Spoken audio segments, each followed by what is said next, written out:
The finer details of the 2021-2022 budget, estimated at 3.66 trillion Kenya shillings, which is the biggest budget in the history of the country, was unveiled today, amid alarm over the ballooning country's debt burden. Out of this, the executive will receive 1.895 trillion Kenya shillings, Parliament will get 46.61 billion shillings, and the judiciary will receive 17.92 billion Kenya shillings. However, to achieve this, the Budget and Appropriations Committee is pushing for the adjustment of the debt ceiling, which is currently set at 9 trillion Kenya shillings, stating that the 2021-2022 financial year budget may not be implementable if this is not done. Pending bills have also been cited by the committee as a major hindrance in all the aspects of the budget-making process, with the committee recommending a special bond to be issued by the 1st of October to pay out verified pending bills. Let's get more details now from Faisal Ahmed. The historic 3.66 trillion shilling budget is set to be presented before Parliament by Treasury Cabinet Secretary Ukur Yatani, with the biggest chunk of the allocation going towards the executive at 1.895 trillion shillings, with Parliament receiving 46.61 billion shillings and the judiciary receiving 17.92 billion shillings. Out of the three arms of the government, the judiciary has received the lowest increment at about 600 million shillings, despite the persistent appeal for an increment of up to 25 billion shillings.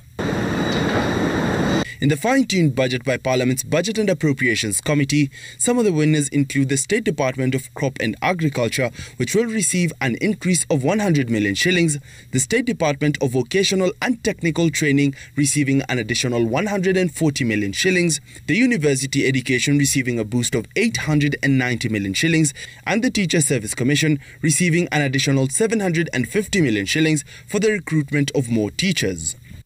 However, early learning and basic education has received cuts of 630 million shillings, the State Department of Fisheries losing out on 110 million shillings, and the State Department of Energy losing 700 million shillings. And we can share with them. But to fund Treasury's ambitious budget, the committee is asking for an upward adjustment of the debt ceiling from the current 9 trillion shillings to make the budget flexible.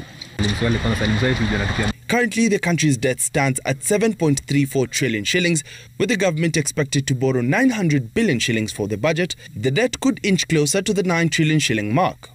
For sure, is a huge concern for us.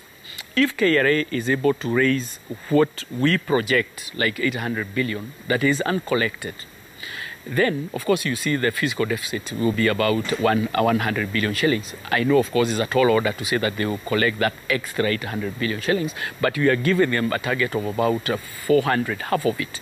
So we will have a fiscal deficit of about 500 billion shillings. A 500 billion shilling deficit, definitely, it cannot strain the country, so to speak.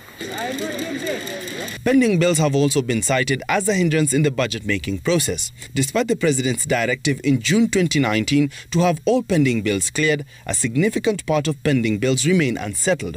The committee now recommending the establishment of a bond by the 1st of October 2021 that will pay out all verified pending bills.